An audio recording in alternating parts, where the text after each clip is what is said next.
السلام عليكم. لا تزال العديد من الفيديوهات والمقاطع المصورة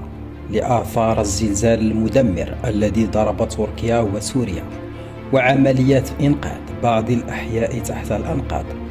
تغزو مواقع التواصل وسط تفاعل واسع من قبل النشطاء الذين عبروا عن تضامنهم ودعمهم الكامل للشعبين التركي والسوري. وضمن هذه المقاطع انتشر مقطع مؤثر لسيدة تركية وصلت إليها فرق الإنقاذ تحت الأنقاض هي وأطفالها، إلا أنها رفضت أن تخرج من تحت الهدم بدون حجاب أبدا. واشترطت السيدة التركية الكبيرة في السن ورغم تعبها وإصابتها واحتجازها أكثر من 20 ساعة تحت الأنقاض أن يأتوا لها بحجاب ترتديه حتى تخرج، وهو ما حدث بالفعل،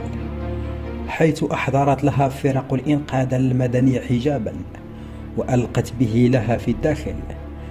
فارتدته ثم خرجت، ويبدو أن وضعها كان سيئا